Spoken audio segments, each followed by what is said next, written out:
Hey friends, welcome to my channel. My name is Lynn, and this has got to be one of my all-time favorite cards I've ever made. It features Pear Blossom Press candlelights, which you can blow out, and the April release from Trinity Stamps. Let me show you how I made this.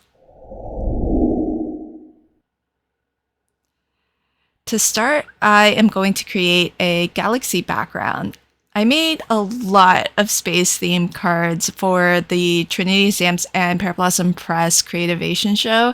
So I played with a lot of different media supplies to make my backgrounds. I used different sprays, different inks, all sorts of different things. And for this project, I decided to use some of my favorite inks by Sukaneko. These are Versacolor inks.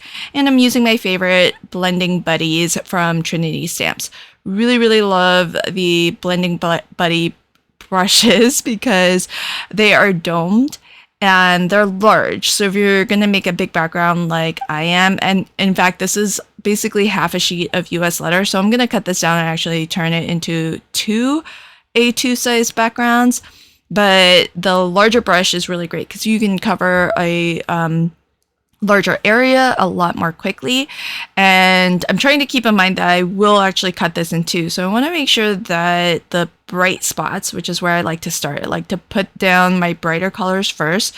And that way I reserve some space. And I always make those areas bigger than I think I want them to ultimately be, because I know I'm going to add more and more color on top and progressively get darker and darker as well.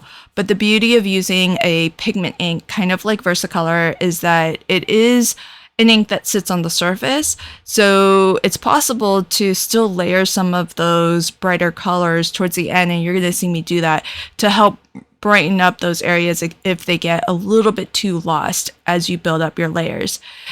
I have found that regardless of what media supplies I use, galaxy backgrounds just look terrible while you're making them.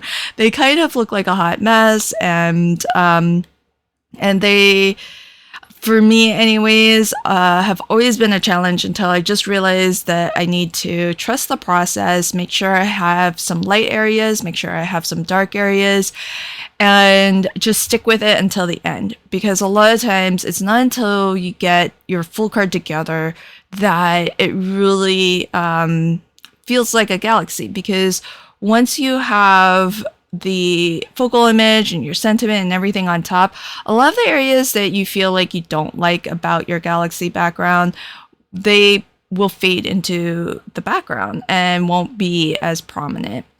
But there is a turning point where it really does, to me anyhow, start to feel like the night sky, and that is when you splatter some white ink. So I think this is a key step that really helps to make any galaxy background come to life and feel more like it is a galaxy, because you need all of those stars. So right away you can kind of see the difference it really makes once you do some splattering. And I have really started to like splattering with this little fan brush here. I've had this little brush for ages and ages, but I just never thought to splatter with it until I can't remember who I saw doing it, but when I first saw it, I was like, oh, that turns out really nice. Because the challenge I have when I splatter with a regular watercolor brush is that it just goes into like a straight line. And I find like the fan brush, it really splatters more randomly and in a broader pattern. So my card is sort of a double interactive card. So it's going to start off with a double slider. This is how I like to make my double sliders by hand. Basically, I cut some heavyweight cardstock to be as long and as tall as I think my card will need.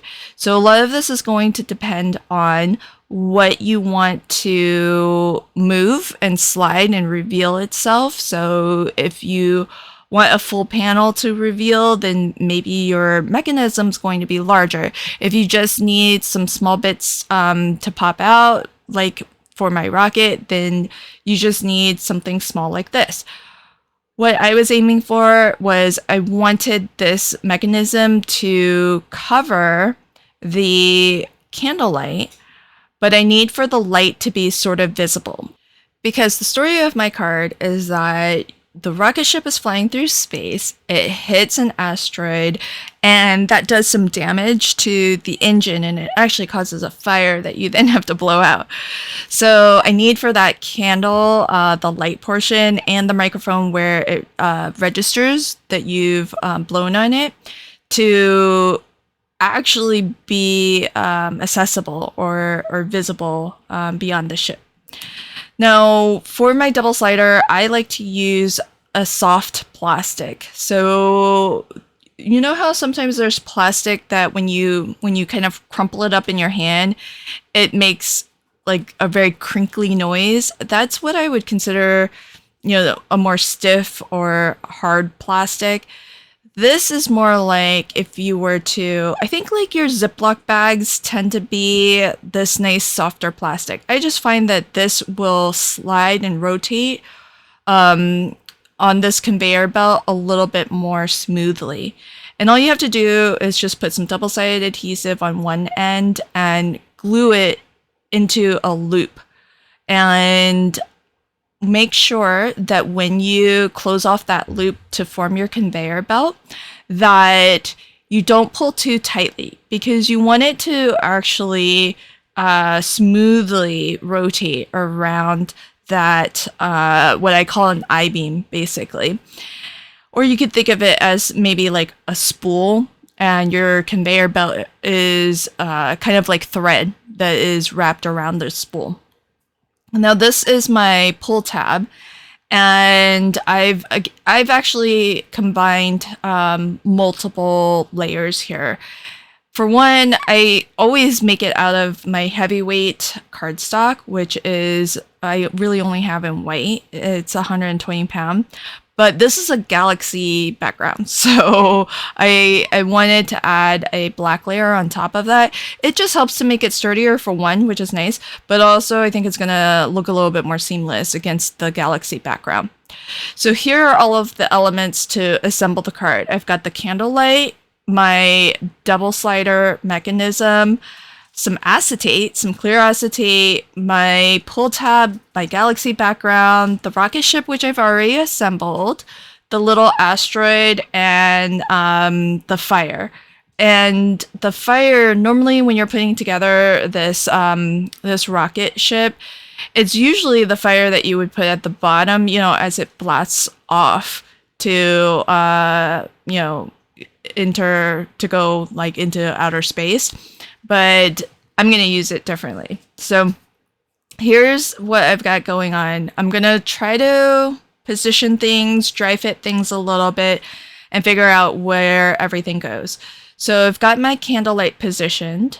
I just put a pencil mark where my candlelight, where the light and the, that little microphone I mentioned, where that's visible. And I just drew a little bit of a circle. And I'm going to just dry fit a little bit these elements, because what I want to have happen is you hit this asteroid as it's flying by, it hits your rocket ship, and then it causes the engine to catch on fire, so the fire will come out next. And when the fire comes out, it should reveal an opening where you can see the light and actually blow it out as well. Now, in the course of doing this, I kind of took a couple steps and then undid a couple steps, so I'll let you know what's not necessary to do if you want to try to make one of these cards. But it's one of the things where I have a concept in my brain of what I want to achieve and the story that I want to tell with my card, but I don't have it all made. And I know a lot of people, when they're doing their tutorials, they make the entire thing once and then they do it again for video. I just video record myself as I'm making something, and then I tell you all about it, warts and all, right? So I've got things positioned, And what the second pencil mark that I put is where the button is. And these two locations are important because this galaxy background is going to hide my my candlelight. And so I need to actually punch some holes. And in the case of where the push button to turn the candlelight on, I'm actually going to die cut a hole. And that way you can have access to the button. And as well, what I want to have happen is you don't know that there's a light mechanism until you actually pull the slider first. So initially, when the card is in its sort of default position, the pull tab is going to be pushed all the way inside the card, and it's just going to look like the galaxy background because I'm going to insert that little hole, that little circle I cut. I'm going to insert that right back in where it came from. But when you pull on the slider, it's going to then reveal the push instruction. Now, this step that I'm doing right now, you can totally skip it and ignore what I'm doing. But I'm going to tell you why I thought I needed to do this and then why I ultimately decided against it. The reason why I wanted to do this is because the idea was to have these elements sit on the construction weight acetate, which is mounted onto my slider mechanism. And part of the reason why I thought I needed another layer of acetate on top is because those elements are super small, and the fire especially has a lot of really fine, areas at the edges of the flame. And those all present catch points that, if you're exercising this mechanism a lot and you're, pulling it in and out a lot, it might catch on something. It might start to fall off. So I was concerned about that. And that's why I wanted to wrap it in some acetate, because then it's totally smooth at the surface. So you don't have to worry about it catching on to anything, and it actually is protected. So it can't lift, it can't bend, it can't get caught up on anything. And so that's why I thought I needed it. The reason why I ultimately removed it, though, is because in order to attach it, I had to put 2 lines of double-sided adhesive, and that double-sided adhesive is visible because it's clear acetate on top of clear acetate, and there's no way of hiding it. And I just thought it took away too much from the look of the card. So I'm going to ultimately remove that in the end. But for my double slider mechanism, on the top of the conveyor belt is where I have the elements, the fire and the asteroid. On the bottom of the conveyor belt, I have the pull tab. So when you pull the tab in one direction, the elements that are on the opposite side, they go in the opposite direction. And that's the beauty of a double slider mechanism. So anytime you need objects to move in opposite directions from another, that's why you would want to use a double slider.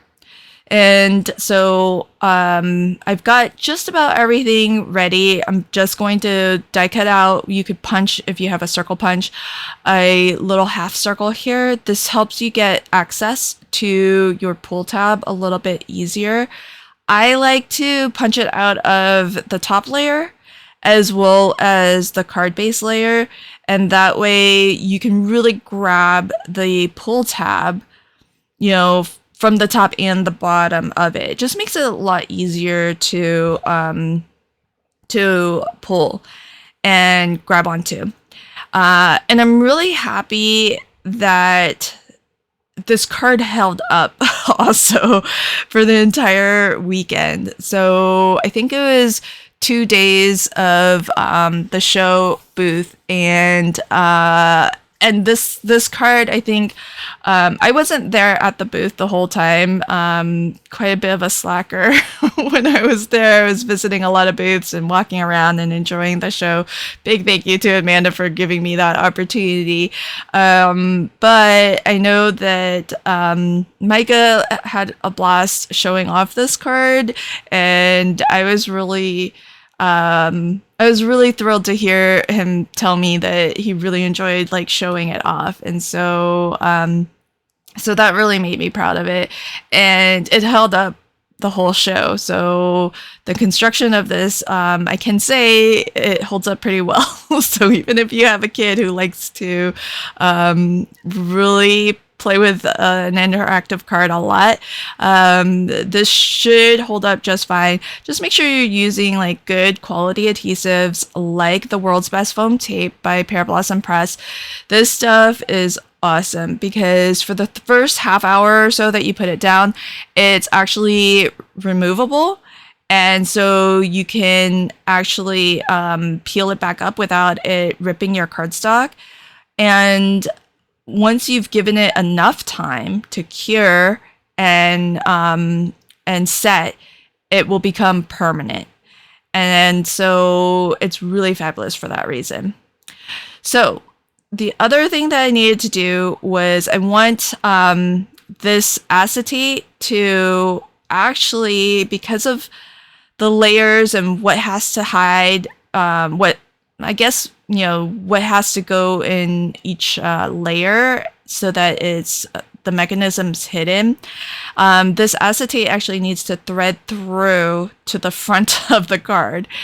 And that's another reason why I had to remove that extra layer of acetate that I wrapped around, because it made it really thick. And so it was quite difficult to get this to slide seamlessly through that slit in the galaxy that I cut.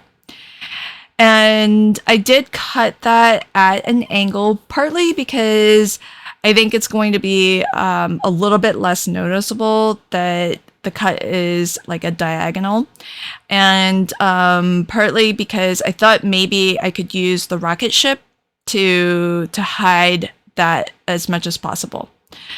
The other thing that I realized is that I needed to actually punch a hole. So here's where I realized I kind of had to reset things a little bit, and that included removing that acetate that I wrapped around the asteroid. And there's the hole. I actually had to do it twice because I kind of didn't punch it in the right spot first. But really, you just need a hole that's large enough so that air can pass through to that little microphone sensor that's built into the candle light. And that way, when this is fully pulled out, then you can blow right through that and it will get detected and it will turn the candle light off. So I know this sounds kind of tricky, but actually in the end, it's pretty cool, well worth it to do. But the fun thing is that there's just so many different ways that you can interact with it and have fun with it.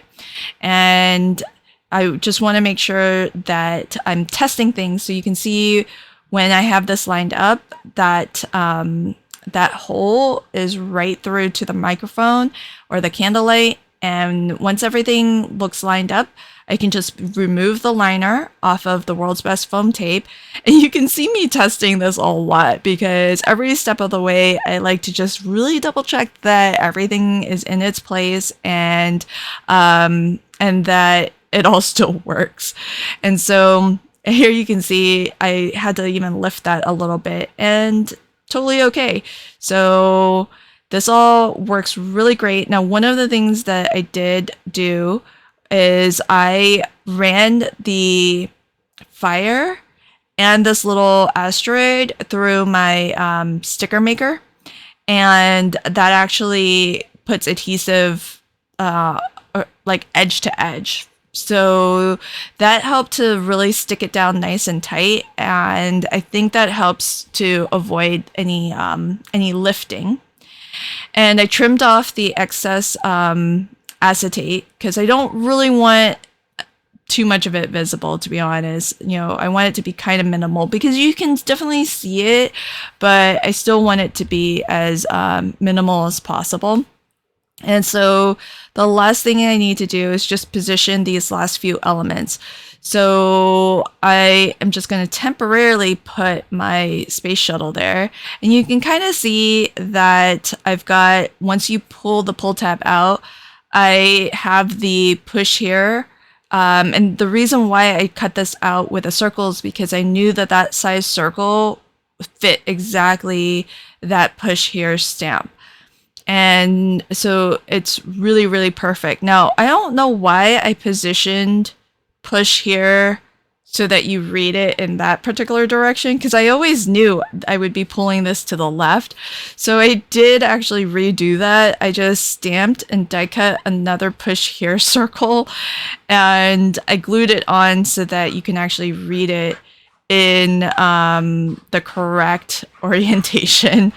But this is what I was mentioning about the sticker maker. So I haven't used that thing in ages, but it's nice to have around.